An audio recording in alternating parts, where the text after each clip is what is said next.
Hi class. I wanted to take a few minutes and go over some highlights of Chapter 6 and some study ideas for Chapter 6. It's actually kind of a cool thing that we are tackling this unit on bones right around the Halloween time of year. You can go anywhere like the dollar store, Target, wherever, and pick up a cheap skeleton model to help you study. Now, be aware that most of them are very inaccurate. However, they do have the bones on them, and then you can always draw the accuracies on them. For instance, the first part on page 114 talks about the different types of bones in the body, like long bones versus short bones and irregular bones, flat bones. You could get a 3D skeletal model from the dollar store and practice identifying and classifying bones on that.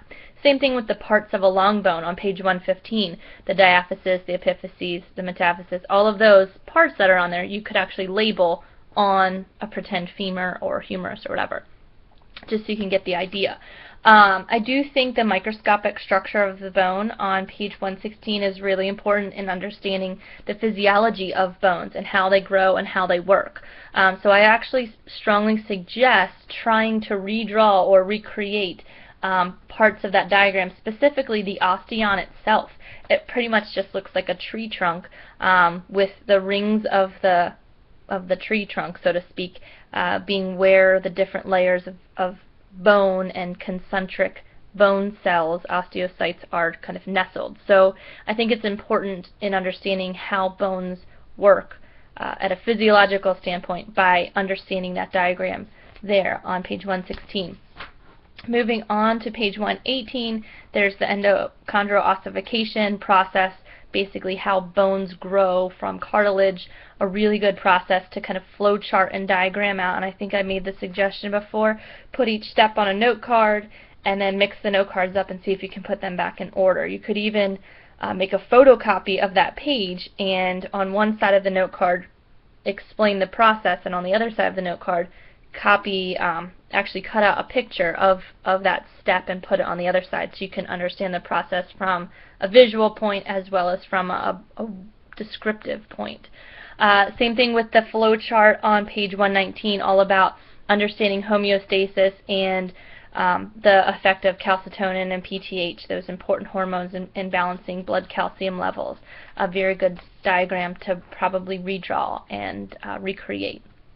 Then you get into the different types of fractures on page 120. That's pretty straightforward. Then the repairing of broken bones again on page 121. Another good time for you to do a flow chart or some type of sequencing with note cards. Really good idea to do that there. Then the rest of the chapter is mostly memorizing the bones. This is where those cheap skeletal models from Target, Walmart, Dollar Store, wherever, are going to come into play. I know for a fact because I was there the other day. They have a ton of skeletal models out. You can buy actual skulls by themselves. You can buy little, like 18-inch skeletons. You can buy the full length, like 4 or 5 foot long paper versions of skeletons, and just practice labeling on those. The more hands-on you are with your learning, the better you'll remember it. So just an idea to help you studying. Page 124 and 125 are all about the skull. You're going to be going into this in lots of detail in lab. Again, I'm not going to give you any diagrams on your exams, but I would ask you in a multiple choice fashion. For instance, something like, which of these is not a bone of your eye socket?